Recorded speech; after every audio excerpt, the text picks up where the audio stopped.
of all, I think your analysis was very straight-lined. History doesn't run in a straight line.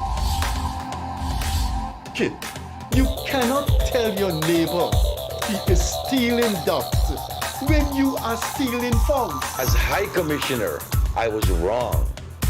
As Charandas Prasad, I reacted naturally how any person would have. I did not come here for that kind of abuse. I did not come here for that kind of abuse. If you're going to go down that road, I'll walk off. But it's all okay once they're talking. If they were talking, I could not have been here today. You got ADHD. I got that. Calm down. I think I've done enough in terms of taking our team out of trouble from losing. Come on, Lou Taylor. That's good. I'm reading the script now, and the first person that comes to my mind to play a detective, yes, but an erratic detective, Mickey Rodriguez. Why an African slap an Indian? Why a man and slap a woman? Look, how you deal with that? You deal with that. We must encourage platforms like this because it brings together different people and allows for discussions to take place in our country on a multiplicity of fundamental issues. Gildarie, you apologizing for something you think I did is wrong. I don't want you to do that, and you should not have done that.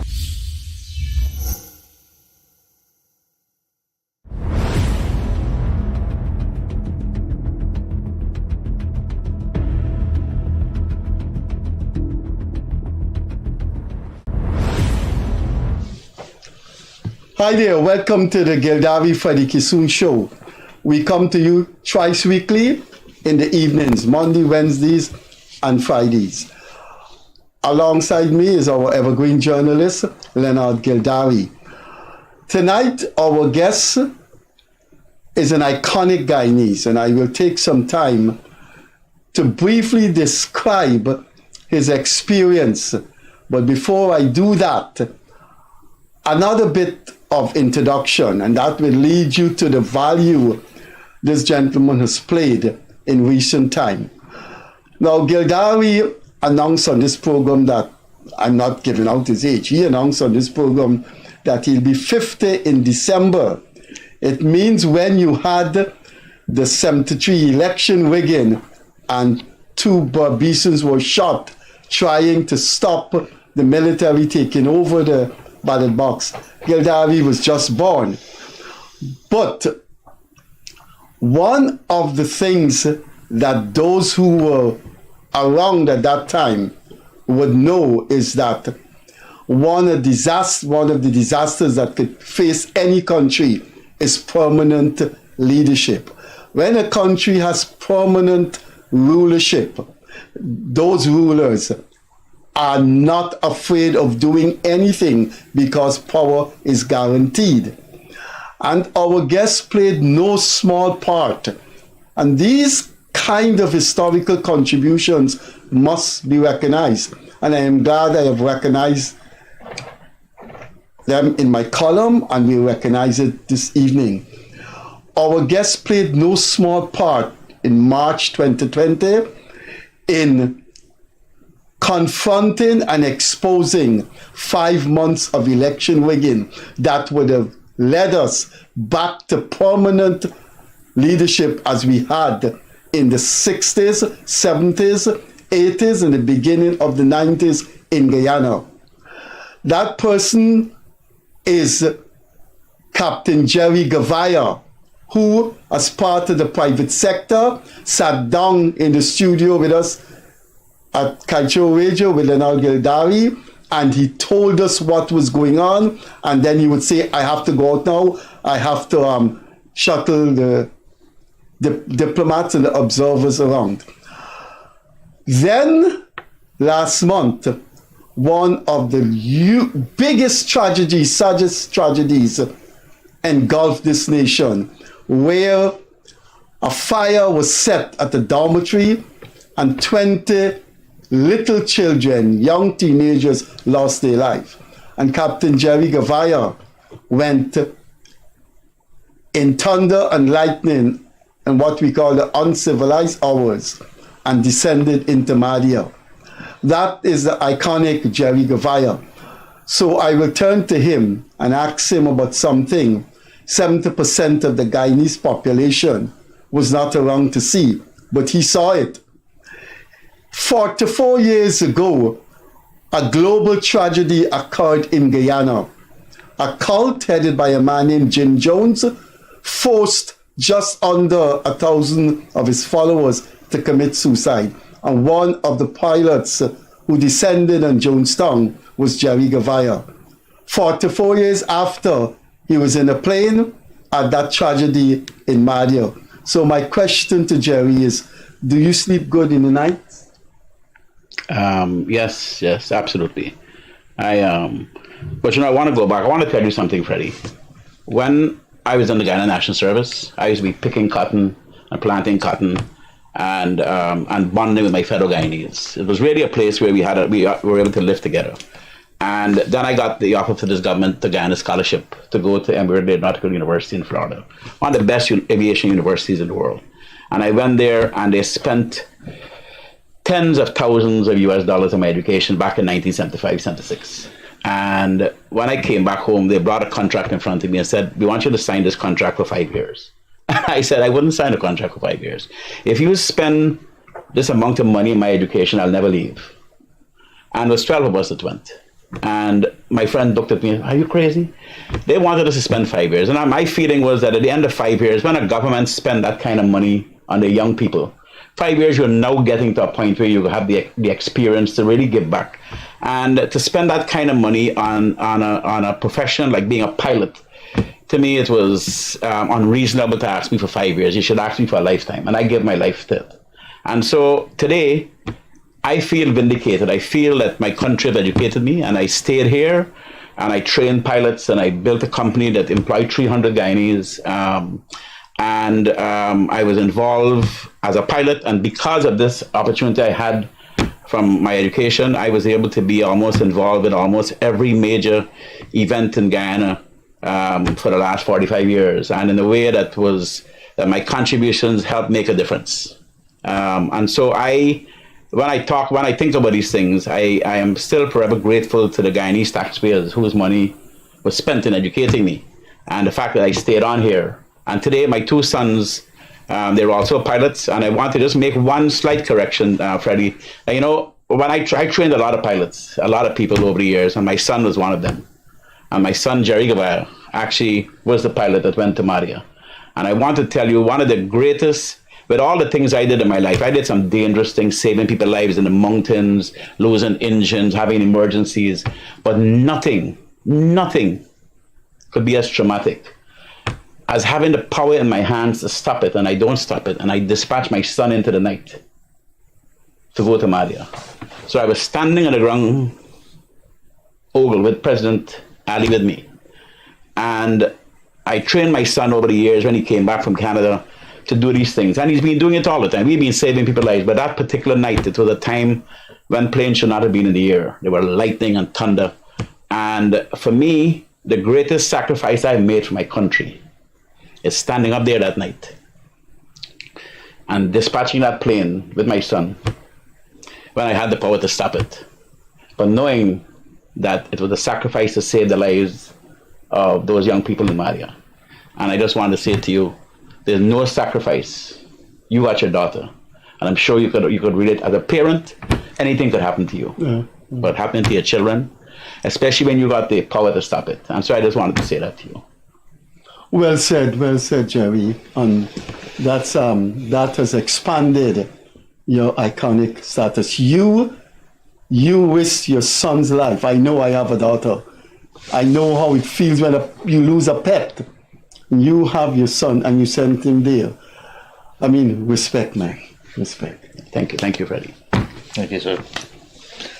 Thank you very much. I'm listening to, there's a lot of emotions here today because a couple of years back, 3 years back in 2020, it's like deja vu. I remember that when I went upstairs to Kite Show Radio, and I asked them what you guys are doing for these elections, and nobody was ready, and I said no. And I sat on my bag there, and I didn't move for 5 months. Wow. Literally, I went home, back to work, and that was it. And one of the first person that we called when that program, that daily radio program that gathered so many thousands of people who are listening and watching, and had people riveted to find out what was happening with this election. One of the very first person that I called was Captain Gerry Gouveia, who was very much attached to the private sector at that point in time. And it so happened that he was with a number of diplomats, I think, from the U.S. Embassy and the British, as well as the Canadian, and I'm not sure if the EU ambassador was there too. But Gerry played an integral role in the elections in terms of seeing what he was seeing, and of course opening his mouth and talking about it. But I hope someday, Captain, that you write a book, and not only I guess you would have written, but in your life, because there's so many things.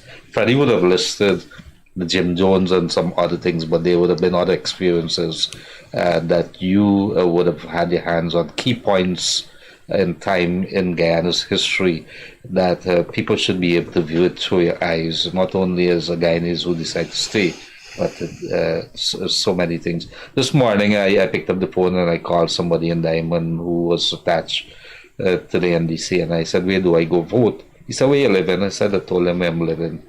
He said, well, you don't have to vote because in your area, only one set of people contested, and that being the case, you don't have to go vote anymore. But it troubled me the entire day because I believe local government election, which so happened to have been held today, and we know we're waiting the results. It's so very important. You're choosing people within the community which the local government structure is supposed to play such an integral role in the running of a country. They actually make sure that in your community, the very important services are being carried out. And it really annoyed me that, in such a big area like Diamond, in which I'm living, that political parties did not see it fit to find, or if they could not find the questions that need to be asked. Because why not?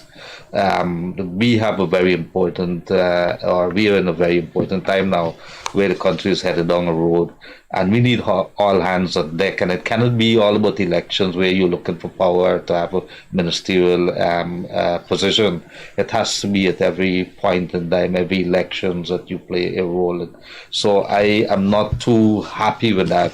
That being the case, I paid very close attention to the local government, and I think this election is so very important. It will, I think, Freddie, and you're the analyst here, and Captain, I would love to hear from you. Yeah, guys. I think there's a post going around. When I entered the studio this evening, I'm going to pull it up in a very short while. Right. You made a post, right? Yes, right. You want to tell us about that? No, I'm going to pull it up in a very short while. I want to comment on what Gildarie said, and that the fact if we live in a country without an opposition, it is not a very happy place. It's not a good thing. As great as this government is doing, as great as President Ali is doing. Yeah, you need it. Right? And because there's still thousands of Guyanese that depend on that party to give them leadership, political leadership. It's almost like a religion in some cases. So to have a situation where there's no opposition in so many areas, it is troubling. But it's troubling. It's like if it was self-inflicted, in the sense that if you have no money, it is because you're not getting people to support you, and if you're not getting candidates, it's because you're losing your people.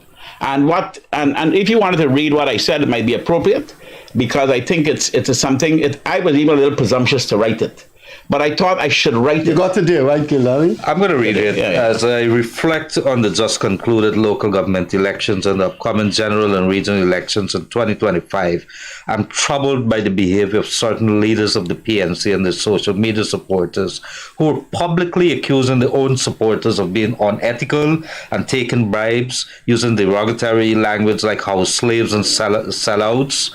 It's unacceptable and insulting. I remember in 2020 when a PNC leader said that all the PNC polling agents took bribes, and that is how the PPP won those elections. Leaders of the PNC, it's time to stop this behavior. Insulting your own supporters will not win them back.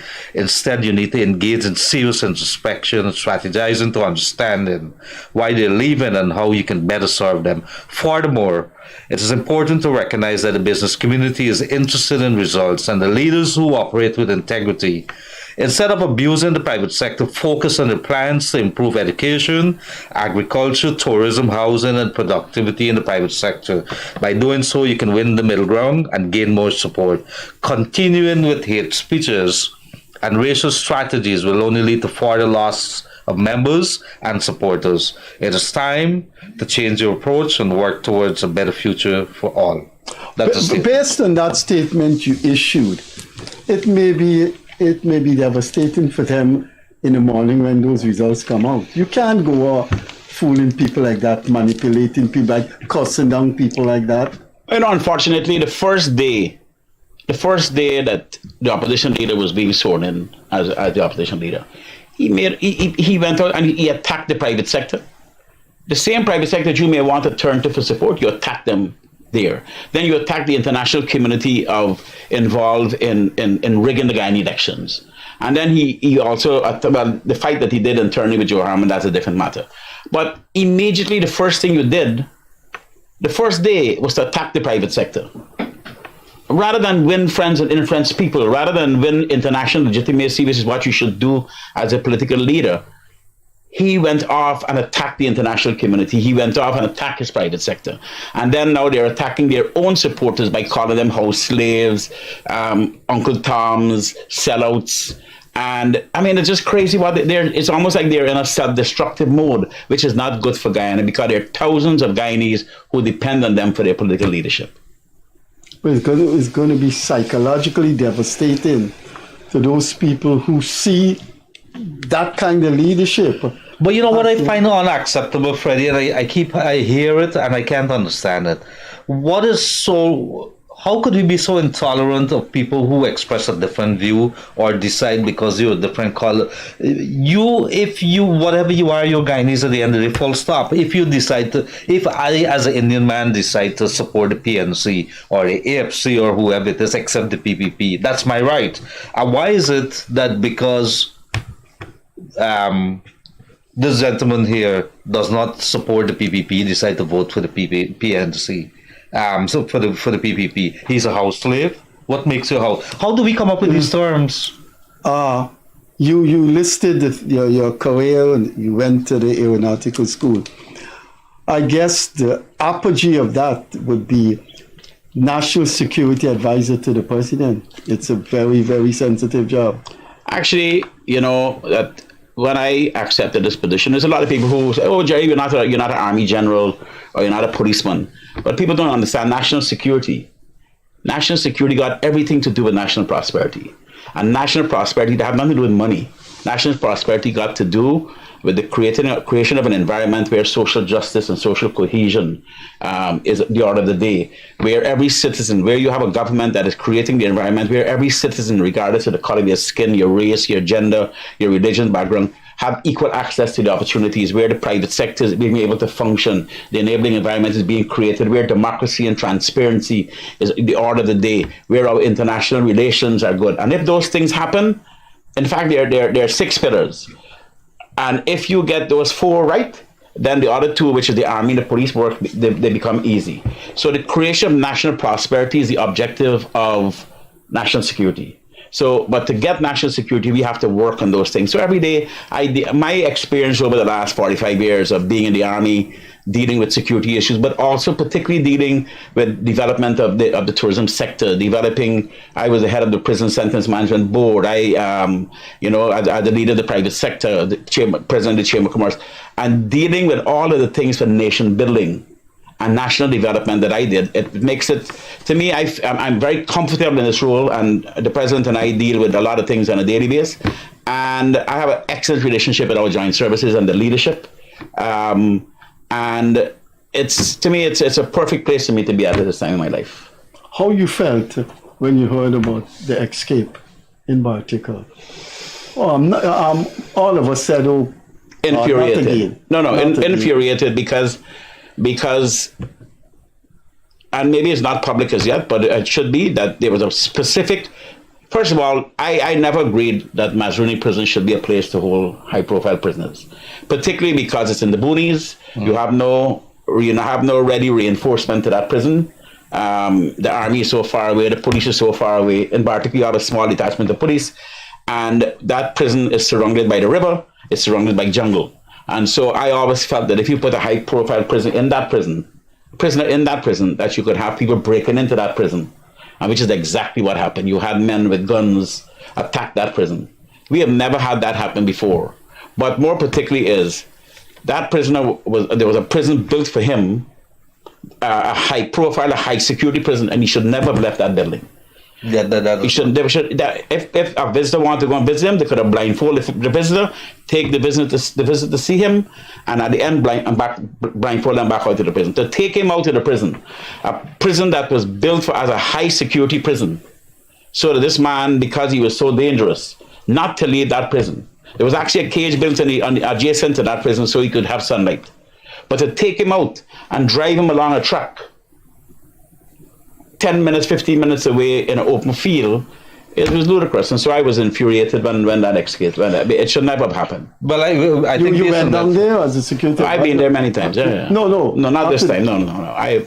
So we understand that right now there's a case. I think there's some charges that the head of the prison there is before the courts also. The police are doing their work. They're doing the police are doing their work. Yeah, because we look at movies and we see, if you go visit a prisoner, there's a reinforced glass area, and you're separated and you pick up a telephone or something. I couldn't understand you actually put somebody in a golf cart. No, because they were taking him to the visitors center where normal prisoners would meet people. And that is normal. But he was not a normal prisoner. Right. He was a condemned prisoner, and he was and they built a special cell for him that he should never have left that cell.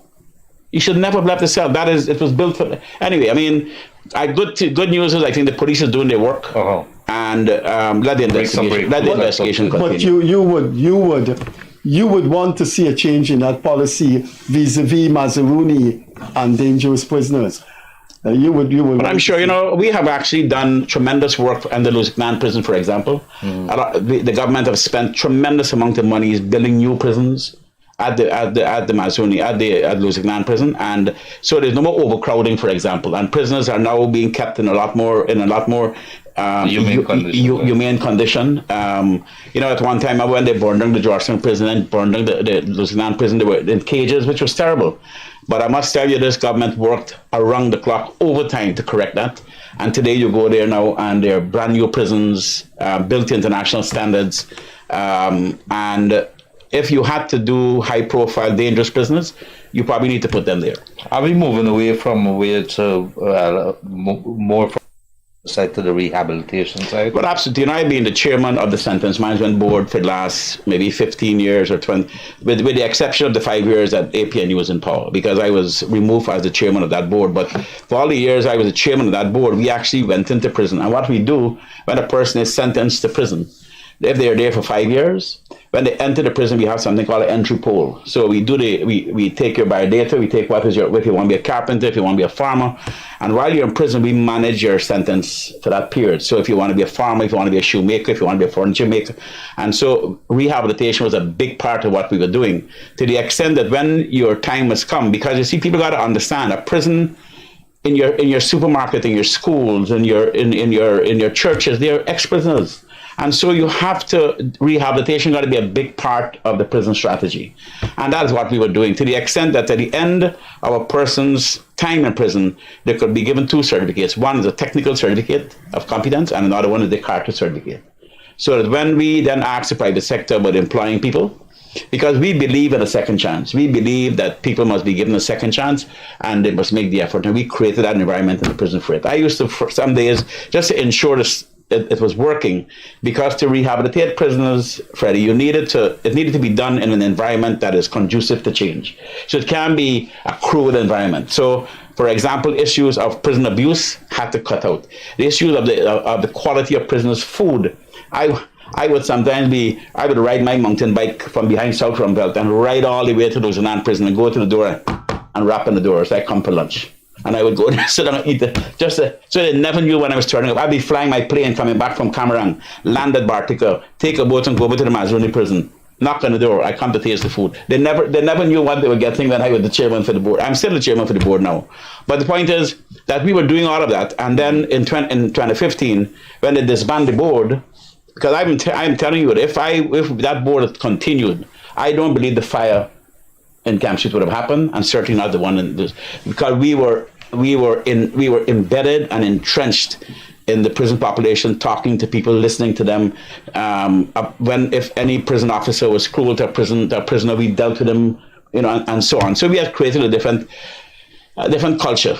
But of course, in 2015, the board was disbanded, and then it's only after the fire that they actually start putting back the board. By that time, it was too late. Although, if this is confidential, given your job, I will understand. Is there any intention of finally doing away with Camp Street? I think so. I believe, and it makes sense. I believe that I know it's a discussion that happened, but the administration still have to make the final decision. But I believe, yes, it's a matter being discussed. That would be a good thing to do. Interesting. As part of your national security advisor portfolio, is the state of the traffic, I would say lawlessness, and there's an understatement. Is it of huge concern to you, and has it been something that is getting your attention? The reason I'm saying, because it seems as if we are in a runaway train with this situation here.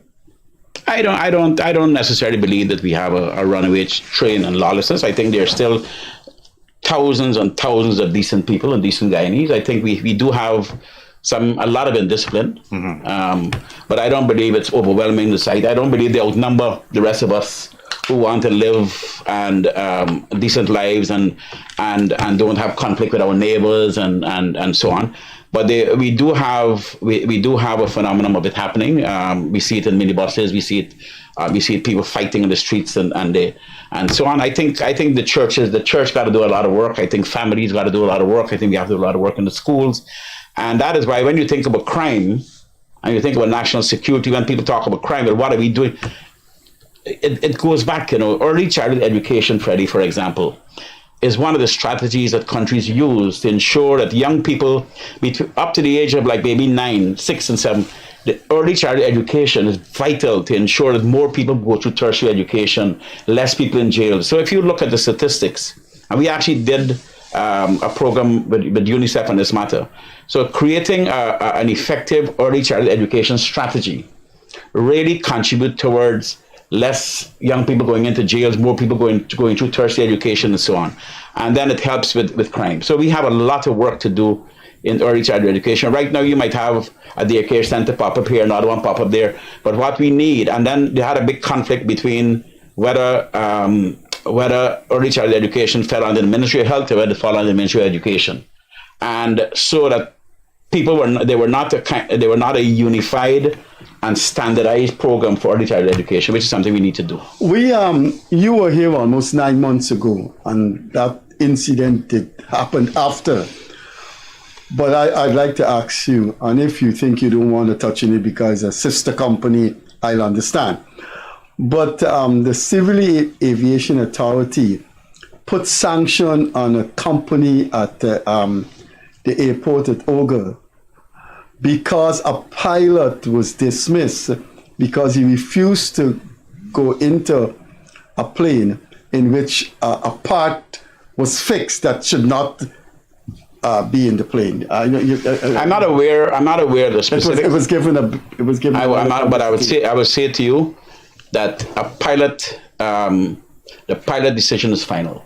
I've been a pilot for 45 years, and there are times, for example, I jump into the plane, started up, the passengers on board, taxi to the end of the runway, and I just didn't feel right, and I turned back and parked the plane, and I told them I'm going home. And they dismissed him. No, but I'm saying to you, and that is the way, when a pilot says no is no. There's no government, there's no manager, there's no chief pilot that could force that pilot to do anything the pilot don't want to do.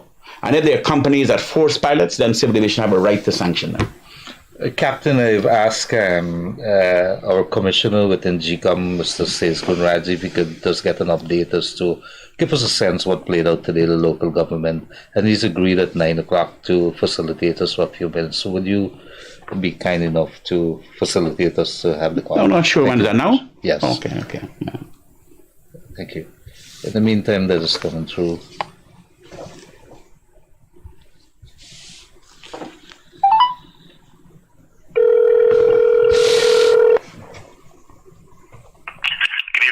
Hi, good evening. Commissioner Sesgun Raj, how are you doing? I'm good, and you? Pretty good, sir. Thank you very much for accommodating us in our studio tonight. This is Leonard Gildarie. In the studio tonight, we have Freddie Kissoon and Captain Gerry Gouveia, National Security Advisor. We just wanted to, for you to update the people of Guyana, give us a sense what played out today and what are we looking at. So I'd probably ask you a couple of questions. Are we likely to get some results tonight? And what has been the state of play? Is it a huge turnout? Okay, good evening, gentlemen. Good evening, Captain. Good evening, Freddie. Good evening to your viewers.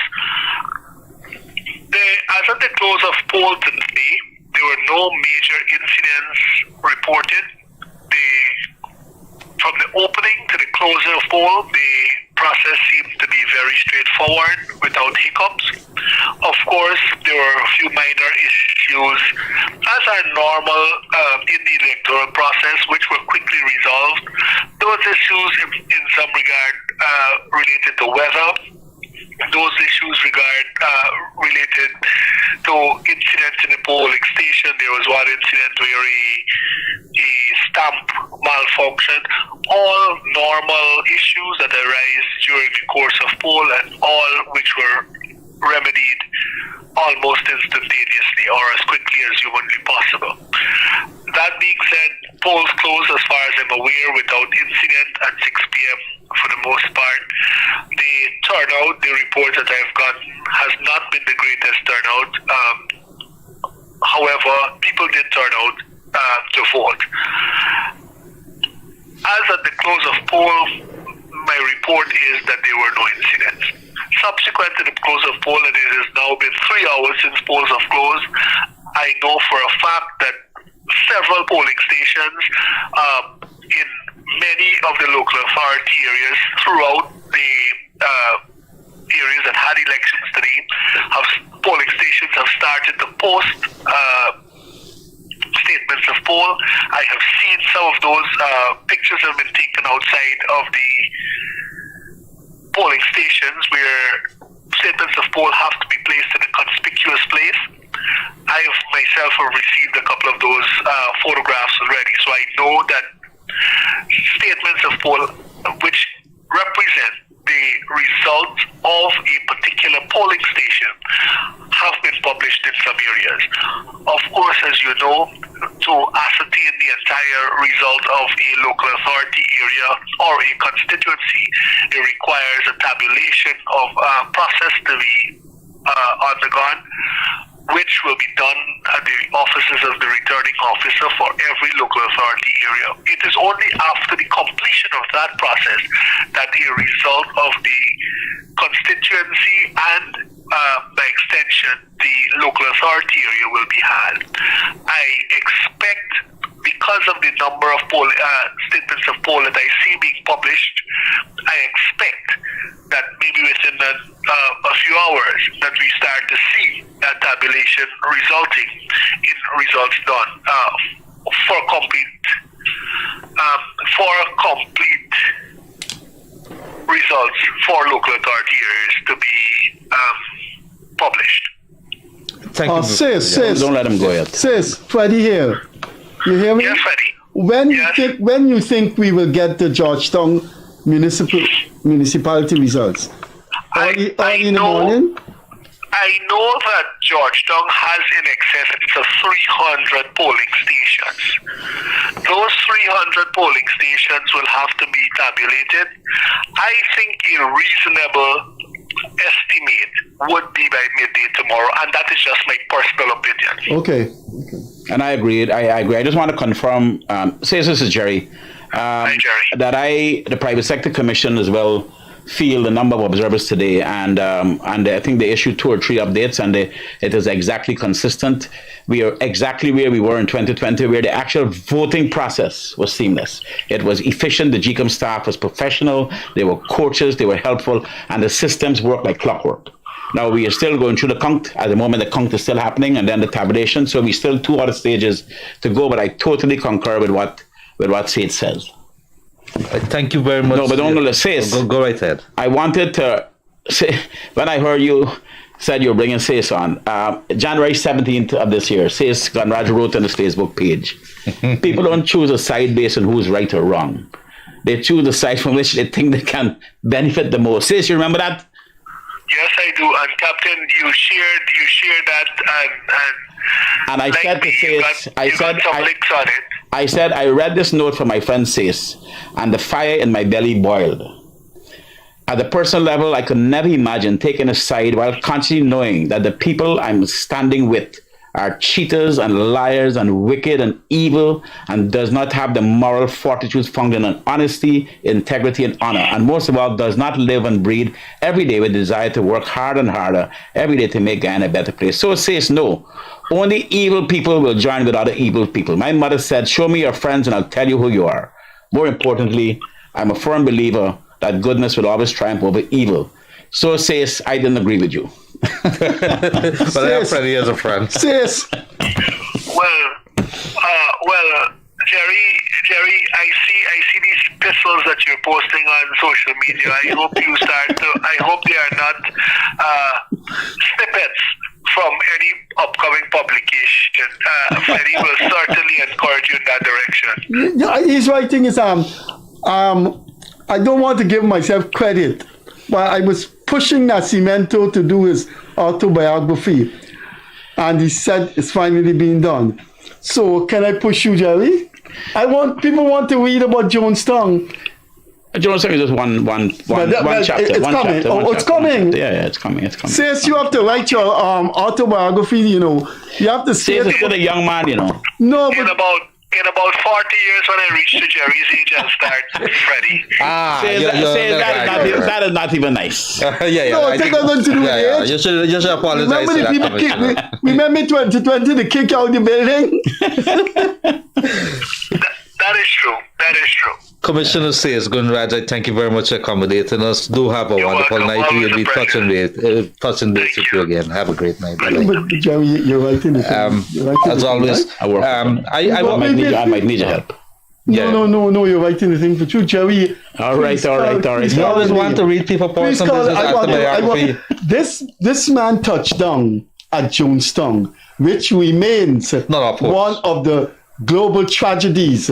Actually, I'll tell you. Let me just quickly tell the story. So I'm a young man and I'm home sleeping, and my phone rang at maybe 3 o'clock in the morning. I must report to Ogle now. And when I got there, I saw all the military vehicles and there were guns, and I was told I have to go to Port Kaitoon for medevac. And I had no idea what had happened. So I got into the plane, me and the other pilot, and we took off and we started flying. It was still dark when we were heading out there. And as we were going, I heard the crackle of the radio through the dark night, an American voice on the radio. And he was talking to another pilot. I think it was Larry London he was talking to in a helicopter. And he was saying that he was coming into Ghana from Panama with an American Air Force C-5, which is a huge transport plane. And they actually took off from Panama early in the night with troops, because the first report they got was that Guyanese troops had shot the congressman. And then when they took off, they heard the different story, and they actually turned back, and now they're coming in with a flying hospital and so on. So then he asked me where I'm going, and I told him that I'm going there. And he said, have you ever flown in battle, in war? And I said, no. He said, well, the men on the ground, they have M16s, rifles. These are very powerful rifles. And they had promised to come back to finish the job. And he said, so I'll tell you how to land in battle. So he said, you got to get over the landing zone at 6,000 feet. Obviously, these weapons can't. And then you chop the power and you dive the aircraft down to the runway like a dive bomber. And then just before you hit the ground, you pull it out and land. And I'm thinking, what the hell? But he said that's how they did it in Vietnam. Because if you did a regular approach to land, then you're exposing the plane Right. to as a target. Right. And so what they would do is out of the clouds, they would cut the power and dive into the runway to make themselves less a target for the gun. And that's what I do. But when I was diving the plane, so I didn't get to see what I was looking at in the runway. And as I started pulling the plane out and I looked forward, it was the most, I thought I saw it was closed. I thought it was closed on the ground. But what it was with the congressman was all the people who had died on the runway the afternoon before. And it was terrible. And then as I brought the aircraft to a stop, this guy came running up to the aircraft. He was a reporter from the Los Angeles Times. His name was Tim Reiterman. He and I became good friends for years up to now. And he came to the aircraft and he had his hand on the banjo and he looked in the plane and he said, Jesus Christ, you guys don't even have a stretcher. And it was true. Nobody prepared us. And then they came running with this hammock with a patient inside. And out of the bottom of the hammock, there were blood dripping through the hammock. And I looked at this thing and I was a young man and what I was seeing was something, it was surreal for me to look at it. But anyway, and then they brought these other couple of guys that were injured, were damaged. But when I looked on the ground, I could see the congressman. He was there. His brains were open. There are other people who were shot at close range with shotguns. It was terrible. But the priority became... NBC cameraman. Yes, but the priority at this time was to extract these people. I'd have no idea who. But when they put the person down, there was the most gorgeous and beautiful woman you've ever seen in your life. And she was there. She's 29 years old. She was shot up in her groin. And she was dying. And we dropped what we were doing, put her on the plane and hightailed it back to Georgetown. When we landed at Temeri, the doctors, because we went right up to the big C-5 that had landed, this massive giant cargo plane. And it was a flying hospital. And the doctors came out running to the aircraft and they looked and they started examining her. And in the plane, they said, 5 more minutes she'd have been dead. The blood that she was losing. Wow. Now, anyway, I took her and I found out that she was Jackie Spears. And over the years, I always said I would like to meet this person back again eventually. And then I knew she went on to become a Democratic Congresswoman in the Congress. Very prominent. And if you Google her name, you'll see her. And so in 2016, I actually went to the Congress. And I was in the Congress. And I met a congressman by the name of Rangel. And I asked him if he knew Jackie Spears. He said, yes, her office is right upstairs. So I walked up the step and I went and knocked on the door. And her staff, and I said, hello, is the Congresswoman is here? She said, no, it is not. And I said, well, I'm Gerry Gouveia, and could I meet her? She was actually in Congress, and they called her. Within 10 minutes, she came over. And she and I sat in her office, and we talked, and we cried. She cried, and I cried a little bit because it was not an issue, because something happened to her in her life that happened to me at the same time. But she wrote in her book, she wrote a book called This Is Not the Life I Ordered. And she wrote in the book thanking me for saving her life and so on. Because she said that she always wanted to meet this pilot that was there that day when the doctors pronounced. And the doctor, when they got into the plane, the American pilots were telling her that if this plane didn't get you out at the time you did, that she was going to die. And she's a wonderful, wonderful woman. But her life, when she went back to the US and she recovered, they told her she couldn't make children. And so she never used to want to go out in public and so on. Eventually she did, and she met a wonderful young man who became her husband. He was a brain surgeon, and she got pregnant, and she got her first daughter, and she was bedridden for the time of her pregnancy, and so they said to her, don't get pregnant again. But of course she got pregnant again.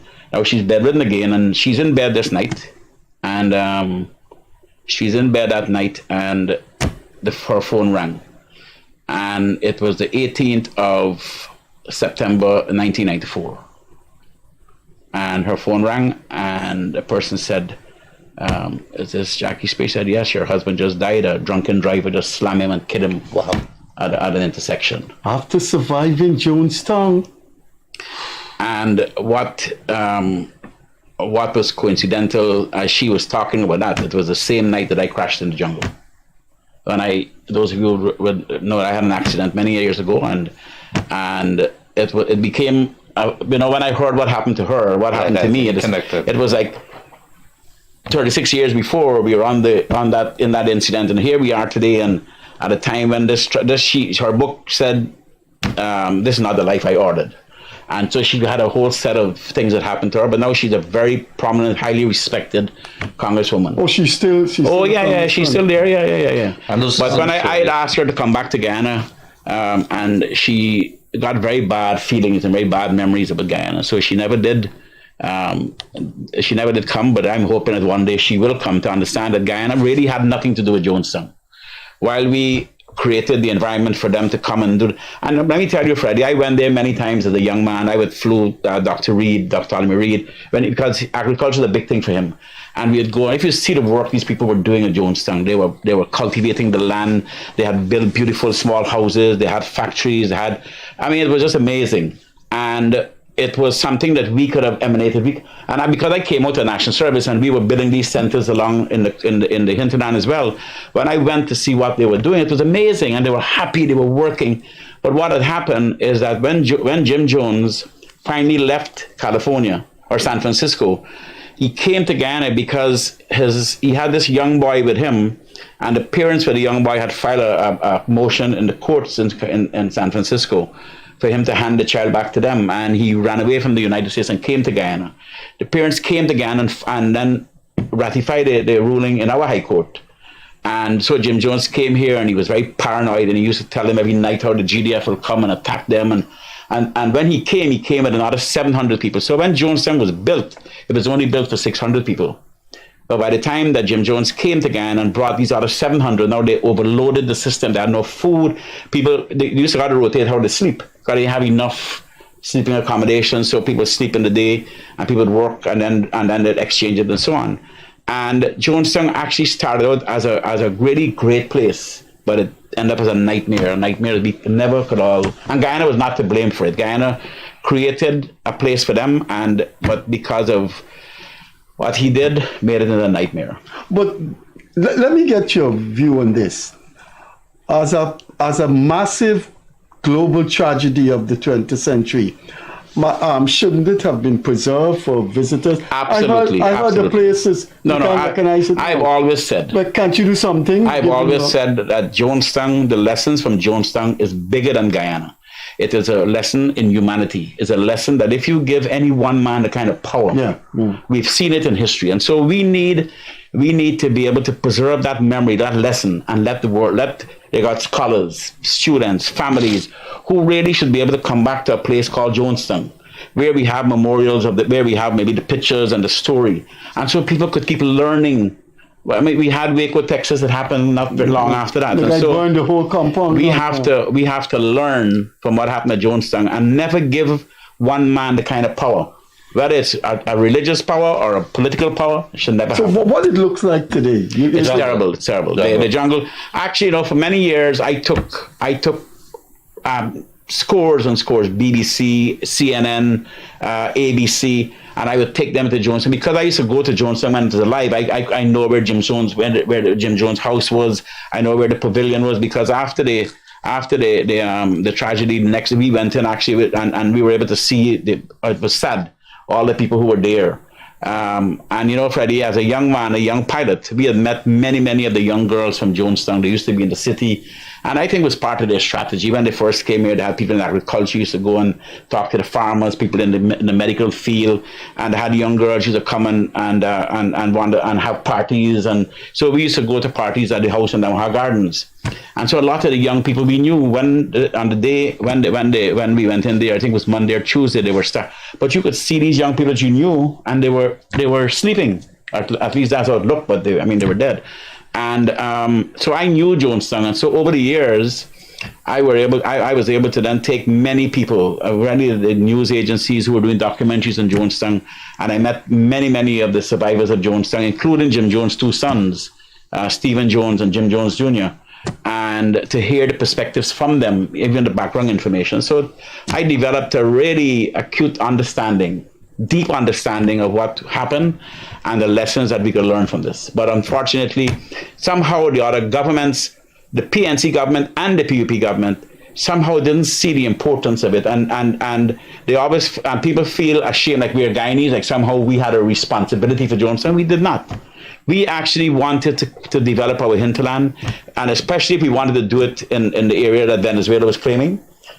You put 1,000 Americans there that was going to live, and so I don't believe the intentions were ill to put them there. I think it was a good thing to put them and create an example for the people in Port Kaituma to see the kind of fertile lands that they had and how they could create a life. But would it take much government funds to landscape it and thing it, and then you have the sign that says this? I am not sure. Influential in getting that done. I think from a we need to preserve. It must be a memorial. It must be a memorial that we do with them. People say, we calling it dark tourism, but more so, it's a memorial to the people that died. Respect to their families, respect to historians and other people who may be interested in learning this lesson. And we should do it, whether the private sector do it or the government do it, but it should be done before it completely disappears. I want to take you out of that, and I must say that I'm really impressed. I've listened to the captain over the years talking different things, and he has a lot of experience, a very good storyteller too. But I want to bring you to the local government elections, and Freddie, yourself may jump in here for the people of Guyana who are listening and across the world. What is at stake at this local government election? It's setting the stage for what comes presumably in 2025 national elections. During that, Georgetown seems to be a very it's high stakes. Georgetown, Linden, New Amsterdam. Who loses? What are the implications for them?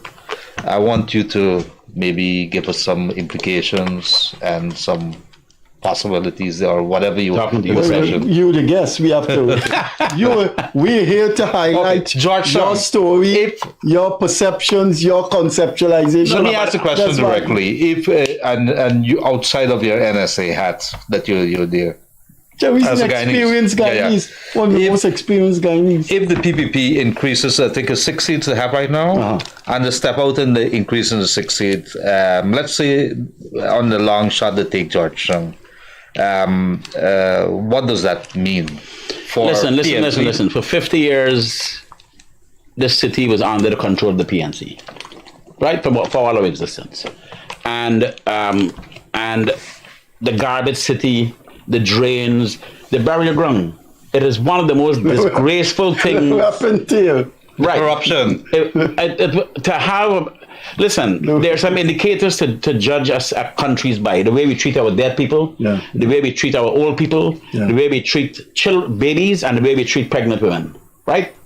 And old people who when they retire, how do you treat them? How do you, are they homes, are they good pensions, and so on and so on. But how you treat your dead, when you go to that burying ground and you see it, I wrote about that. And for 50 years, they sat down in the city and allow it to deteriorate. And it's terrible. Now, I remember saying to Joe Harmon one time, I said, Joe, this city belonged to the PNC. Why are you allowing it? Show us if you want to, this is before you got into government. If you want to be the government, show me that you could run the city. Show me you could clean it up. Show me, don't keep blaming the central government. You have the power to do it. Go and motivate, go there and motivate the citizens. Help do a clean up, get the mayor to go clean up. Listen, I have never seen anything like what President Adi done. And I'm saying to you that the time has come when we got to stop playing politics with our city. We need to put this city in the hands of people who are disciplined, who are results oriented, and who will work with the central government. You don't want a local government fighting with central government every day. The people of the city is punishing. When you look at our drains, and all we keep doing is blaming the central government. And I believe that whoever it is that we put in this city must have a good relationship with the central government, and must be a productive, high performance person with integrity to make the city work. And it's crazy. We cannot allow this city, that is our capital city, to continue to be the garbage city. They didn't tell us how Joe Harmon reacted. What did he say? I don't remember.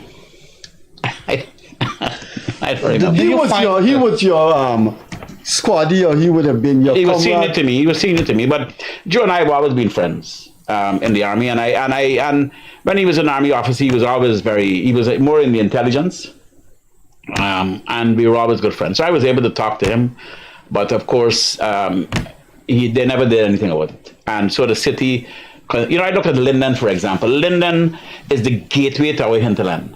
Linden is a rose in all of this.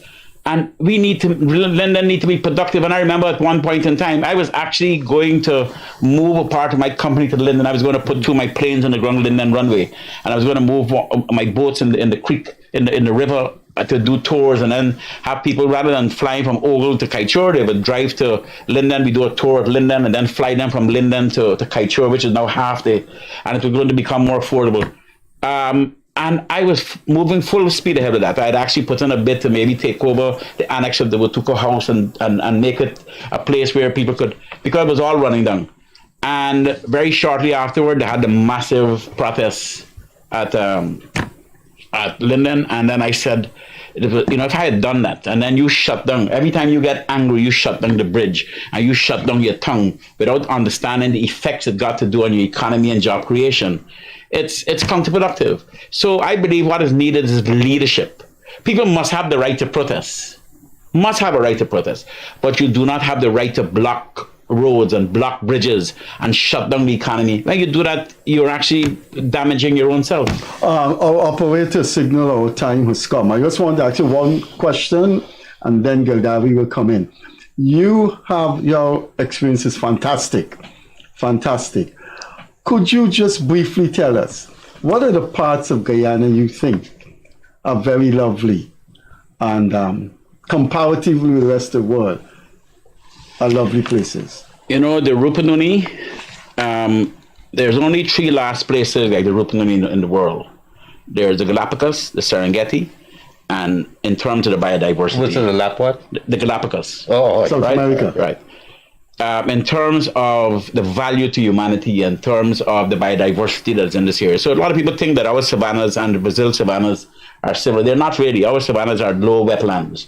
So every 5 years we have a big lake. And so we have to be very careful how we do developments in the Rupununi, so that if you allow development to happen without any development need to be scientifically controlled, so that you have to be careful what happens to the pesticides and the insecticides. They don't go into the crevices and kill the biodiversity.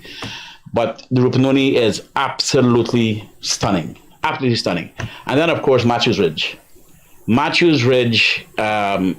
If I had to think about building a city somewhere else, I would say Matthews Ridge would be it. It's the most, if you drive your vehicles in the mountains at Matthews Ridge, it's spectacular.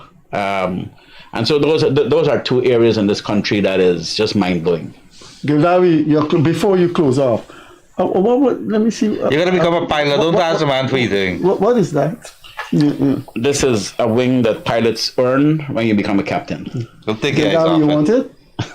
So you must have, you got more than one, right? Not really. It's actually specially Even if he had more than one, he would get the it to you? captains. Especially made for the captains. And you have to come and fly, and then when you show me that you would fly the plane by yourself, maybe I'll give it. God help Guyana. I thought you would give Gildarie some memento. Gildarie, you want to say quickly before Gerry I think 80% in continuing with the captains, and 80% of Guyana probably never had the opportunity to see what the hinterlands, the beauty of it, maybe in some of the forests. And so Captain Mike Charles might tell you some stories. So, but Mike Charles is a treasure for Guyana. Oh yes, he's a treasure. And we got to really get him on this show here. This guy is fantastic, phenomenal. Let me just tell a quick story. Before when I started to fly, Freddie, we had no navigation aids and we had no GPS. Right, and so when we came back home from university and we had to start flying Guyana, so if you were going from Guyana, say to Bartica, from Georgetown to Bartica, you draw the line between Georgetown and Bartica, and you see where it crosses the Demerara River, and then where it crosses the Escribo. And if you're going to Camarang, then you see where it crosses the Mazuli.